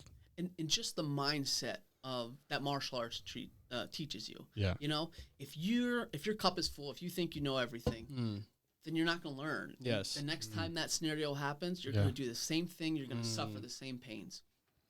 If you go into that being like, this sucks. What are they doing that I'm not? Yeah. And then you kind of pull their techniques. And then the next time you do a 24-hour shift, you're just like, oh, this isn't so bad. Yeah. You know what I mean? Or and you learn from those guys. And honestly, thank God I started working with the guys I did. So nice, you know, and I kind of tried not to have an ego, you know, but they're like, oh, you're a UFC fighter? Like, let's wrestle. Let's see. I'm a lot bigger than you, you know? So you got those. It was fun. It was a fun environment. Did you have to fuck a couple up? Oh, of course. You know? And it's a cool environment like that where they're just like, all right, like, shut the door, make sure no one's coming. I bet you can't take me down. You know what I mean? So all the guys in a circle, you know? And everything was playful. No one had, you know, an ego or anything like that, but you have to throw a few people, you know what I mean? Yeah. That's actually hilarious. I wonder how many of those guys are out there that, like, they see like a UFC guy or whatever, and they treat him like a gag, like they try to get at him, like see if they could make their wires. 100% of them. Yeah, 100%. Yeah. How often is that happening to you? Oh, you fought in the UFC? Bet you can't. Nothing now. Nothing now. But, like, this is such a small town. They're like, oh, you're the UFC guy. I bet and then they would insert whatever. I bet I could take you down. I bet I could beat you in a fight. So, you know, initially, like, first couple times it happens, you're like, whoa. Yeah. What just happened there? And then you're like, oh, wow, this guy really wants to beat me. And then, you know, after that, you go through I'll just fight him stage, you know, and then that, you know, that's no good. So then my go-to line was, they're like, hey, I bet I could. I've said, I bet you could too. You know what you should do? You should come to the gym. We need sparring partners. Oh, I don't know, but I just see red. No, that's great. Bring the red. Here's the address. Yeah. I'll see you Monday. Yeah. Oh, well, you know, yeah. Oh, okay. You don't want to. Right. You know what I mean? But once, you know, there's a few people that were disrespectful to where they needed a little extra. You know what I mean? But for the most part, they'd be like, hey, you know, I bet I could do the MMA. Like, I bet I could take you. No, that's awesome. I need training partners. I'll see you Monday. Here's the address. Yeah. You know? That's a dangerous game to be playing. And, like, usually, like I said, I had social anxiety. So I would go out. I felt comfortable with my, my clique, which just so happened to be my training partners. Yeah. And holy shit, were they tough, you know? So most people could just look like, oh, like, I don't know if you've ever seen Rex Harris, you know what I mean? Yeah. You look at Rex Harris and you're just like, you know what I would do to you? I would run away so fast. Yeah. You know what I mean? Yeah.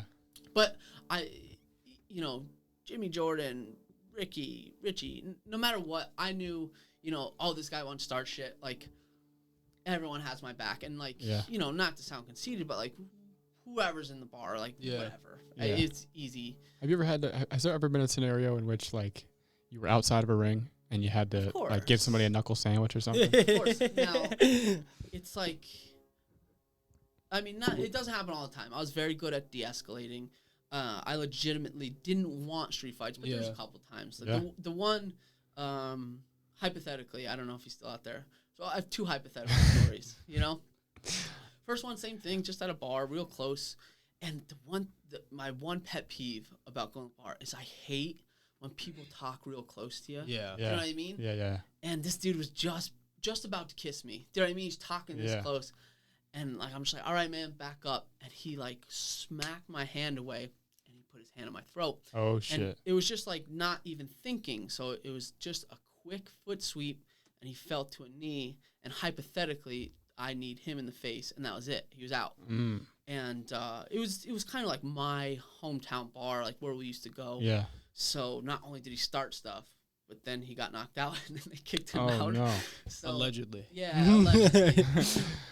Another funny story, allegedly, is I went to LCC, you know, and got my associates in criminal justice, and it was great. You know, me and my buddies, I had a Jiu Jitsu shirt on. Like, there was a tournament I did, and I don't know this guy. Like, he was just like, hey, I bet, you know, that Jiu Jitsu stuff won't work on me.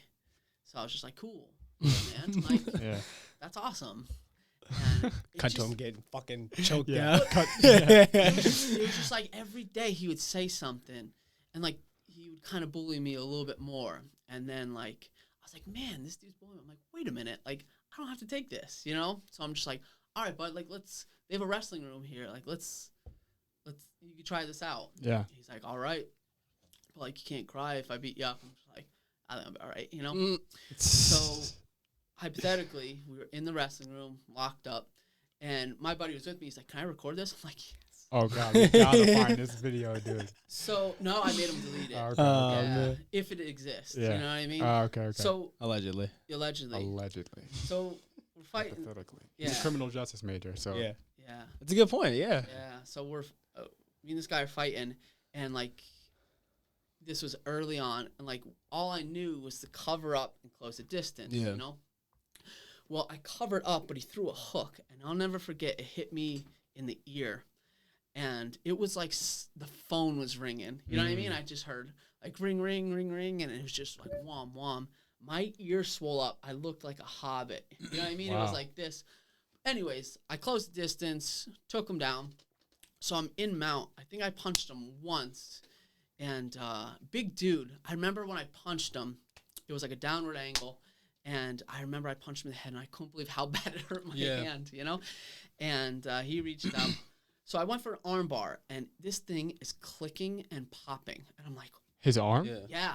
Whoa. And so then he rolls me, and I'm in guard, and he's saying something, but I'm in the zone, you know? So I arm bar the same arm, and it is like snap, crackle, and popping. Oh, my God. So finally, he's like, please stop, please. And I'm like... dude, you didn't tap. Like, shit. If you would have tapped, I would have let go. Yeah. He didn't know the tap rule. He's like, what's a tap? And I'm like, I didn't even know that you didn't know. So this dude's arm was hypothetically is gone. You know, God. Allegedly. The good part is he never came back to class. Oh you know my what I mean? God. Probably never talk shit to you ever again either. Yeah. Damn. Yeah. How do you not know to tap though? This was back in the day. Like he probably never. That's a rule only it. jiu-jitsu guys know, right? Yeah, but I didn't. Like I would have, if he tapped, I would have let go instantly. But I just thought, you know, like maybe he's double jointed, maybe this. You know. I feel like from the earliest stages though, even when I didn't like necessarily like what like was obsessed with martial arts or whatever, I feel like you always know that like a tap is the sign of. Well, I think our yeah, dads used to roughhouse with us, and like we knew like when we were getting smothered, just to okay. Yeah. we were like, oh, but maybe he never had that experience. Yeah, it sucks. Wow. Yeah, it sucks. Oh man, yeah, Jesus. that got But him. like I saw him every once in a while, and he was real nice afterwards. You know. You have to be nice after that. Yeah, but it was just that's always been like a trigger. Like I'm fine. Like if you want to say whatever to me, cool. But like bullying, like if someone's a bully, same thing. Like in the gym, like if someone was beating the shit out of white belts, I'm like, all right, Gotta fuck that guy up. Yeah. Do you think that you ever had a problem with your ego when you started winning a bunch of fights? 100%. Yeah. And it's almost egotistical to think you didn't. You know, once you win fights, you know all the attention goes to you. People are telling you you're this, and this. And honestly, like your ego, you want to keep it going. So you're like, I'm gonna train harder. I'm gonna do this. I'm gonna be more selfish, more narcissistic. So then, you know, and you do things. It's not unwarranted. So because of my ego getting bigger, I'm like, I'm gonna train harder. I'm gonna go farther. I'm gonna do things that other aren't willing to do because you know you like winning, you like the praise, you like it's self-preserving in a way. Yes. Yeah. So there's good parts about it, but then you know, training, you're just like, I need this. Like if you're not serious, then I don't even want to train with you. You know what I mean? So that's where, you know, those 5, 6 guys I would train with, they're like, let's get it. You know what I mean? Like, let's get you to the next level. Let's get you to the UFC, you know? So it's just like, that was my team, you know? And I was like, listen, I need you guys to come another 2 days a week. They're like, okay, cool. Let's do it.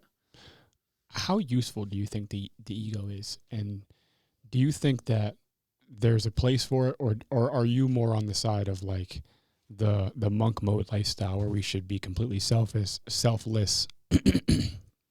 and we should try to rid ourselves of the ego as much as possible? There's I think an ego is just a tool. It's all about how you use it. Now, the monk frame of thinking is great, but for the most part, monks don't accomplish anything. You know? They're very selfless. It's a part of their philosophy, though. It's like, why strive? Of course. Why? It's part of the Taoist, you know, the Buddhist lifestyle. Desire. It's like desire is the root of suffering. So don't have any desires. Exactly. Right. Me, you know, I've you know read the Jay Shetty book. Yeah. I strive. I read you know the Tao Te Ching. You know, I'm fascinated with that form of thinking. I love philosophy, Stoicism, Buddhism. All that stuff. But I think you have to kind of have a duality. I think kind of like yin and yang, you have to have a very selfless part of yourself, and then you have to have a very selfish part of yourself. Yes. My selfless part goes all to my kids and family, you know. Whatever they need, whatever, you know. And selfish part, I go to the gym. I train kettlebells 3 to 4 times a week, you know. And a lot of the things I do, it's not now to win fights. It's not to get adoration. It's literally so I can be a better tool to serve my family. You know? So the monk thinking, very good if you're by yourself and you don't have others dependent on you. If you have others dependent on you and you want to be the best person you can, you have to strive. You have to progress. Yeah. Interesting. Yes. So it's like the middle way. Yes. Like the extreme of the East and the West is like super individualized and then super selfless, and then combining the two. Yeah. It's like MMA. It's like combining a bunch of different art forms, philosophies, and combining them together to mold whatever you are. And yin and yang, you know, it's the perfect kind of visual representation of kind of how you have to be. Yeah. You have to suffer, you know, in order to progress. You also have to relax and rehabilitate. Rest. And with everything you do, you have to have a duality, you know, with every, you know, form of, you know, way you're breaking your body or your mind down, you have to have a way to build it back up. You know, are you reading? Are you doing self-care? Are you doing all this? And then every little bit you focus on yourself. Okay, are you focusing on others? Are you helping others? Are you helping those around you? Because you're gonna turn into what environment you create. If you're in a bad environment, you're gonna, you know, everything's gonna go to shit. If you created a great, loving environment around you, you're gonna be happier. You're gonna strive more. Yeah. So it's tough, but I mean, it's a good way of thinking because you have so much going on around you to kind of just think. And listen, you have to minimalize your frame of thinking. You know, you have to strive to do, whatever you can with whatever time you can, and try to be the best you can at that. But other than that, I think it's, it's create a good environment, and then good things will come, Do you think that you've developed a lot of your current life philosophies from your experiences fighting? Yes, and fighting is a small thing, but I think I was constantly learning. Philosophy is a giant helpful tool of mine. I love the Stoics, but Buddhism, Taoism, they all kind of have great insight to kind of help you out. But the problem is you can't get sucked into that self-improvement stage. Because listen. Why not?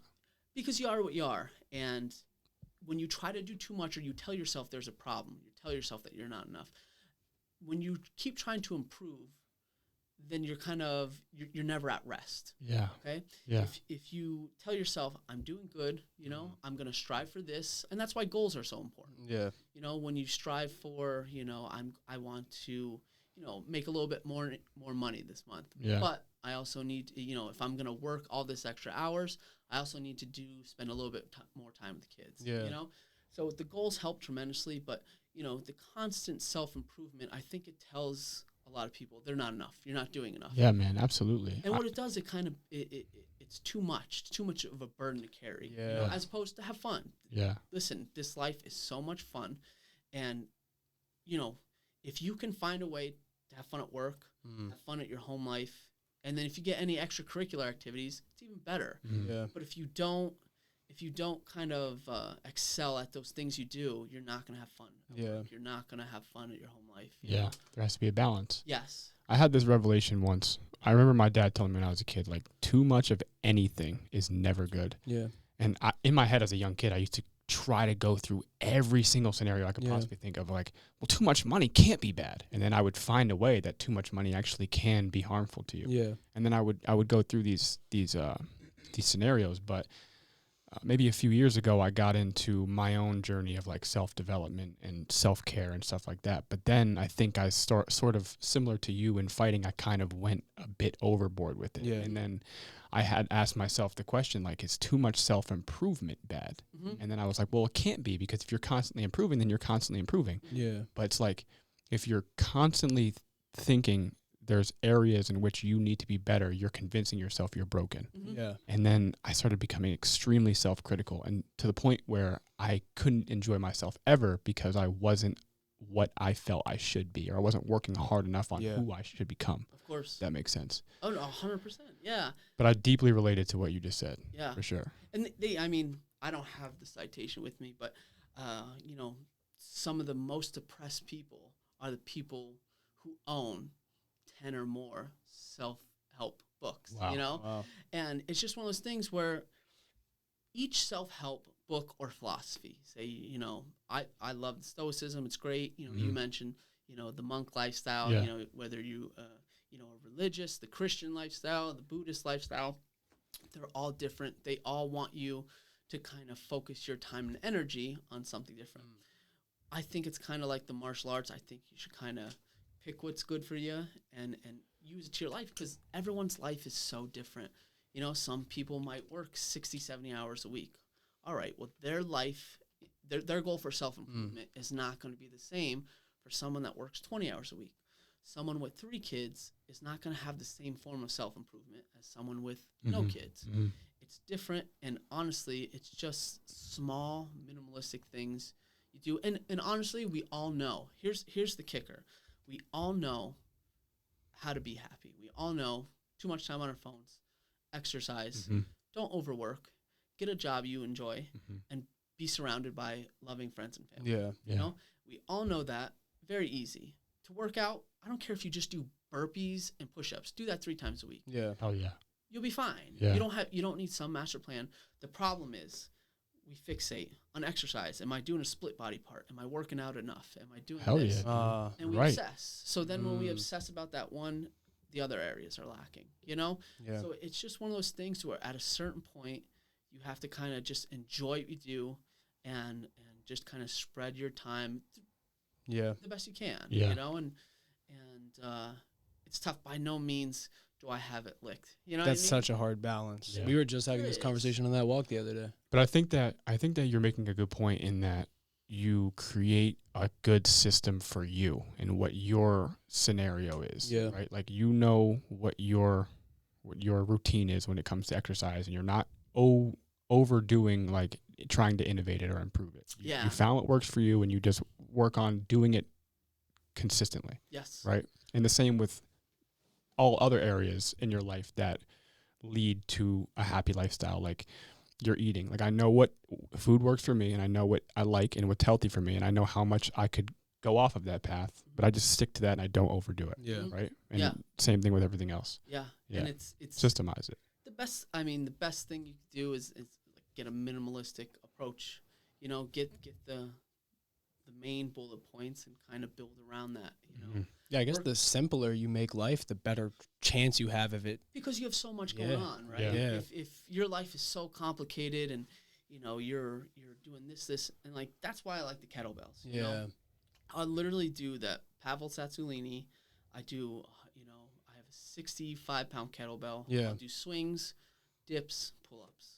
You know, Yeah. that's it. I do it 3 times a week, and then I'll do sprints. You know, 1 time a week. And the whole time, my inner critic is like, "You're not getting enough legs. You're not. Yep. You Hell know, yeah, you're not dude. doing this." Mm-hmm. And then I'm like, you know what? I feel so good. And like that's the one thing back to fighting. Yeah. Like I'm 36 now, Yeah. and my body feels so much better. Like I feel like I'm 20. Yeah. Wow. Because when I was fighting, you're training 3 times a day. I was Yep. always sore. There's always an injury.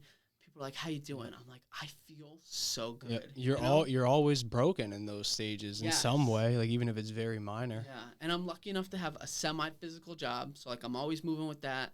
The kids always keep me moving. My body feels so good. That's you know? awesome. Yeah, Yeah, I'm still hell yeah. rocking a dad bod, but I feel great. Yeah. you know? That's great though, but simply because like you always hear the opposite end of that Yes. story, like where it goes when say you didn't take care of your body as a mixed martial artist, Or you and didn't then pull the you're- plug at the right point. Yeah, Some you guys just say I've kept seen that. going, or Yeah. You'll hear the blurred speech, yeah, and you'll see these guys, and they'll be in the middle of a sentence, and they'll yeah, just start staring, you know. And Yeah. it's listen, you're not meant to take that head trauma, yeah, you know. And to this day, like man, I loved sparring. Sparring Yeah. was my favorite thing. Yeah. yeah, And definitely oversparred, but yeah, I don't spar nowadays. You know, I had enough concussive trauma to where it's, you know, you got to let that brain heal. yeah, So it's just one of those things you have to dictate what's your goal in life. You know, you want to be the best but dad you can be. Well, you probably shouldn't be taking concussive trauma all Yeah. the time. yeah. you know? We've talked to a lot of MMA guys now. That's always my favorite thing. Like when I hear how like well they could still articulate themselves and how good their memory still is. Mhm. Like I always love that. Well,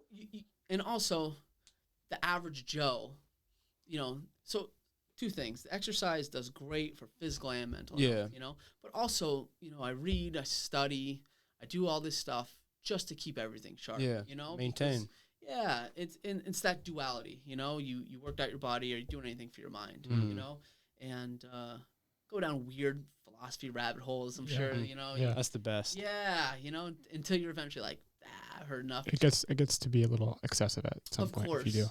Go down the rabbit I hole think- too far. I like philosophy a lot too, and I just found it not too long ago. But I think with philosophy, it's a similar approach to Jeet Kune Do. Like Oh, of course. pull from a ton of different areas and then add them to how it's applicable to you. Mhm. Right. Yeah. Yeah. Like use stoicism for emotional regulation Mhm. and not getting too emotionally invested in things, especially when it's time for problem solving. Of course. But maybe you can utilize the Eastern way of thinking, the Taoist, the Buddhism, the, you know, all that type of stuff for centering yourself Mhm. and finding some type of relaxation and peace and consideration for other people, I think. Yeah. Right. Like meditation. I try to Mm. meditate every Yeah. day. Yeah. And man, was I the opposite end. Back in the day, people that meditated, I'm like, what an idiot. You It's know funny what I because mean? I feel like everybody who meditates has had that same experience where it always happens when you first try it. The first couple of times it never works. And you're always like, oh, this meditation shit doesn't work. Yeah. But it's like, I guess you really just got to find out what works best for you. I mean, the meditative state for me is just being able to clear your mind of like basically everything and for one time in your life, really just be able to live absolutely in the present for like 10 minutes, 5-10 minutes. Jiu-Jitsu is great for. Yeah. It puts you in there real quick Yeah. because you're not thinking about anything else. It's but a physical meditative practice, I'd say. Yes. Yeah. Yeah. But what is your meditation routine like? I do, I guess you'd classify it as mindfulness Yeah. meditation. Focus on the breathing. Yeah. I'll do, 15 minutes. Sometimes I'll do it just by myself wherever I'm at. Other times I have the VR headset, Oculus. Oh, that's cool, dude. Oh, they have, you can pick your landscape, your Oh, that's music. awesome. Some of it is guided, some of it's unguided. Yeah. But I'll pick these badass Japanese Zen Yes, gardens, sir. you know? Yeah. And, you put it on and you're just like, this is so cool. You know what I mean? And you close your eyes, that relaxing. Yeah. Nothing recharges me better. Like, say you get home from work, Yeah. tough day of work, Yeah. stressful.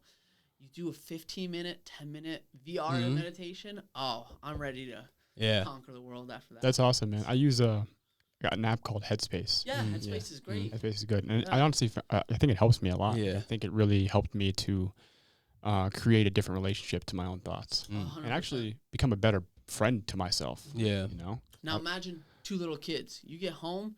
When you get home, they don't give a shit Yeah. about how work was, Yeah. or how tired you were. They want your full attention, your full energy. So, my fiance, Kathleen, she's real good. She's like, I'm like, listen, work sucked. Yeah. She's like, go up and meditate. I'll see you in 10 or 15. Yeah. That's So awesome. I'll get the VR headset out. I went from, stopping a gas leak. Now, all of a sudden, I'm in a Japanese meadow, Yeah. And 10, 15 minutes, I'm ready to give those kids hell. Yeah. You know what I mean? Yeah. That's the best because I really just started doing that recently too, is where I kind of transitioned from there was a point where I would try to meditate every day, and sometimes it would just be absolutely for no reason. I just wanted to try to do it. But now, nowadays, I really only meditate when I feel as though I'm not in a good mind space because it really does help me to get out of that. Yeah, it's a tool, and you have to use it the best way it fits in your lifestyle. There's no like I have to get this many sessions. Yeah. When you use it, when's it gonna help? It's like kind of what you were referring to. It's like it's an over fixation on something. Like you're almost expecting it to be like a superpower or like to the saving grace every time. But I just don't think that's how it works. No, I agree with you. And it's just a tool. It's good for transition periods when you need to be in a different mindset. Yes. Yeah. I think this is an important conversation to have because a lot of what you see on social media is like, look at my morning routine and, look how disciplined I am with all of my habits and stuff like that. And I think that's definitely a contributing factor to people over obsessing about these things that are supposedly supposed to, create a happier life. Yes. Right. And you nailed it. You get it in your head. I need to do this, and this. Well, they're a social media influencer. They have 24 hours a day to do nothing but that. Yeah. All right. You have a job. You have kids. Cool. You have to fit everything they did in a half-hour period. Yeah. Good luck. And then you're stressing at work. You're like, how am I going to get this workout in? How am I going to get this meditation in? So that thing that's supposed to help your mind frame, you just obsess and stressed about it. Yep. To where now you're behind the 8 ball. It's counterintuitive. It very much is. Yeah. So same thing. Minimalistic. I'll try to meditate for 10 minutes. Yeah. And I do a half-hour kettlebell routine. I have it in the work van. That's Sometimes awesome. I do it during Just work. in case you get fucking pissed off. I just see a Jimy Hettes on the side of fucking I-89 just hitting some Swag. fucking cleaning Kettlebells presses. and I call it a prison workout. The van's just big enough, Those are awesome though too. Like that's a great way to not overcomplicate your workout. I took last summer I would do that virtually every day. I would just go outside and I would for a half hour to an hour just kettlebell workouts in my backyard. There's if you hate jiu-jitsu, you hate everything we talked about, you cannot find passion in anything. Get a kettlebell, do some swings, do some push-ups, do it 3 times a week. Your life would be astronomically better. Yeah. I mean, it's insane to me. I wish I discovered it sooner, kettlebell. I could not believe the athleticism that increased in me just from using the kettlebell. An insane amount. Yeah. It's what allows me, the old-ass guy, to go to the gym, train Sundays, and keep up with these monsters, It keeps my joints good. It keeps the explosive power up. Yes. And, gives me a little bit of autophagy, expand my lifestyle. I'm able to do it while my kids are playing in the living room. Yeah. I'm able to take it with me to work, and it's just, I cannot, be thankful enough over just that little thing. Yeah. It was like $60. I bought it like 10 years ago. It's Yeah. a real nice It lasts. kettlebell Kings. Well, what I had to do is the metal was corroding, you know? Yeah. So I did it in the rain a few times. So I just got, you know, the rubber spray. Yep. Rubber sprayed it. I let my kids color it. So Uh, now it's colored, you know? that's It's- awesome. Extra motivation. Yeah. That's awesome, dude. And it's kettlebell workouts are super functional as well. Like you're using a lot of your body to make that thing move, right? It's not like an isolated exercise where you're just doing a fucking bicep curl. You're working your abs, your legs, your fucking A shoulders. kettlebell swing is like one of the most universal workouts you can do, I believe. Yeah. They're good. We should get some of those like gorilla kettlebells like for the the fucking fucking monkey studio. face. Cool? Yeah, I mean, I'm so glad. I'm pissed I missed it. On it for like 2 months, they had Star Wars kettlebells. They had Darth Vader. Really? That's sick. That Boba is Fett. awesome. That's awesome. And like, I'm like, they were expensive, Yeah. you know? Yeah. And I'm just like, nah, I have one. To this day, I don't have many regrets. Biggest in life. regret? Not I don't copping have it. the- Yeah. Those, Those- like, what's your biggest regret? I'm like, Yeah. they had a Darth Vader one, and I missed it. Yep. Those on-it kettlebells get fucking heavy though, man. I think them shits go up to like 90-some pounds. Well, I have a 100-pound one, Really? and I have a 100-pound, a 60-pound, and I think Chris has my 40-pound. You know, Yeah. but the 100-pound is great. You can get the swings in with it, but it does a little bit more. Like it's a little bit harder on my joints. Yeah. You know, so the 60-pound is like that's my sweet spot. Yeah. You know, it's a great workout. I feel so good. The 100-pound, like that's for like if I'm trying to impress someone. Yeah, you know it's what like I mean? you're having one of them days. Like your wife walks in and you're like, fuck, buddy. Like, Honey, can throw you it. hand me the 100-pound Yeah. one? Oh, you can't pick it up? I'll get it. yeah. Right. Yeah. Oh, that's cool though, man. That's awesome that your kids are getting to watch too. They're watching you lead by example. Yes. To, like living a cool, calm, and smooth, happy lifestyle. Yeah. Because it's at home, it's crazy sometimes. You Yeah. know, it's crazy. And I take my son with me to jiu-jitsu, and he loves it. Yeah. You know? Just on my Instagram, the guys after jiu-jitsu, they're taking, you know, shirtless pics, Yeah. flexing. And I look behind me, and my son has his shirt Yeah. off, you know? Yeah. And I'm just like, get in there, bud, you Yeah. know? So they all got a picture with That's their cool, shirt man. off. Yeah, like, those but kids I'm are like, hilarious. I'm like, that's it. I'm just, and like, you know, another thing, like he wrestled for a year, and people are like, man, I bet your son is a beast at wrestling. I'm Yeah. like, no, he's the worst one in the room. They're like, what do you mean? I'm like, he has so much fun when he's there that like there's so many dads that are like, you gotta, bro, do this. I'm like, bud, get taken down, like do it, you know, have fun, you know. So I'm like, hey, you got taken down because your legs were too, you know, they're too narrow. Yeah. He's just like, okay, cool, I'll fix it some other time. I'm like, all right, you know what I mean? Yeah. So he just got taken down, and he's just like, Dad, I can't wait to come back. I'm like, cool, man, let's do it again. Yeah. I'm like, That's awesome. yeah. It is a great mindset for a beginner too, because that's the problem. Like, say for example, I was just running into a golf. Like, you think you take it way too serious to the point where you just get way too fucking tight about it. So like, it's probably not even that deep. Like, you probably should just like look at it with the idea like, let's just have fun. But that's And just then- a mindset, yeah. you know? And like my brother is a big golfer, Yeah. Ryan Hettes, you know, Okay. big golfer. And he's always trying to get me to golf. And I'm like, listen, I can't do it. I just don't have time for another hobby. He's like, well, just do it and have fun. I'm like, no, I can't. Yeah. Like, if I do it and I suck, I'm going to want to get better, you know? That's how and then I I'm am. going to neglect my kids, and then I'm going to Become a deadbeat dad it's because he just- has to golf. it's just too much, you know? I gotta hit the fucking link Sunday. Like, I can't take you to band recital. Honey, can you pick the kid up? It's fine. It's a 2-mile walk. He's Yeah. fine. Yeah. He knows his way home. Right? Hitchhiking is safer than you think. Oh my you know? god. That's hilarious. Yeah. Well, Jim Hettes is getting fucking hot in here. Yeah. We're starting to cook. I in thought this. you guys were having a sauna. No, we're starting to On sweat. podcast? The problem is like the fucking like we got to figure out a better unit because the AC will work for like an hour and a half, but we just can't run it while we're recording or it'll make it sound Mess terrible. the audio up. Well, I'll tell you what. I mean, great setup. I compliment you guys. Thank enough, you. know? Yeah, thank you, man. Thank you, man. This is one of those things similar to you that we just got obsessed with. Like, we just Yeah. want to get really good at this shit and continue to innovate on. Like, it's fun, but it's like, yo, we got to get better at this shit. Yeah. Yeah. You know, and there's a lot that goes into it. You know, it's like, yeah, you have to have the cameras and shit like that. Him and I don't know jack shit about cameras, computers, audio, video, but we had to figure it all out. Yeah. And we're still figuring it out. And also the component of being able to articulate how you feel Yeah. about things. Yeah. You know, that's a skill, dude, Oh, that 100%. we're trying to learn. Yeah. Trying to get better at. And Yeah. it's a lot more difficult than people think, but it's super Yeah. fucking fun.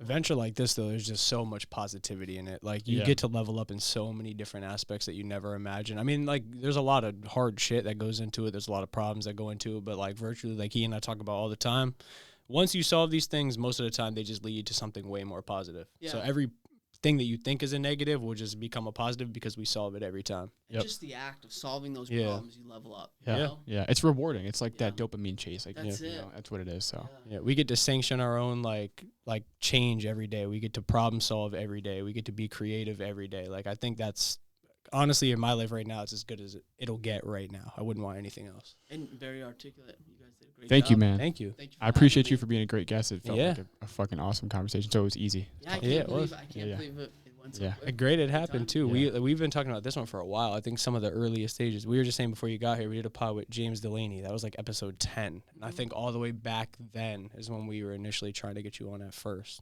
So, but he was saying before, we're happy we did it now though, because like we have all the cameras, things are going a lot better now. So you get guests at the right time, and it always works out. Yeah, so. This is great. Thanks again. Well, guys, thank you, sir. Happy 4th of July, kids. We love you guys. I think it's Jimy Hettes on Instagram, so go below his DMs and bother him and ask him. You don't have to do that. Go pick a fight. Yeah, go ask him if you could take him down. Yeah. So, all right, guys. I appreciate it. I appreciate you for being here, man. Awesome conversation. I hope you guys learned from this. Oh, I'm talking to this camera. Still good. I know. I'd be forgetting that too. Yeah. Like, subscribe. Yep. Share with a friend. Jimmy, thank you for being here, man. Thanks again, guys. Oh, we got a pull-up competition. Don't forget. On the All right, IG story. You guys will see. Peace.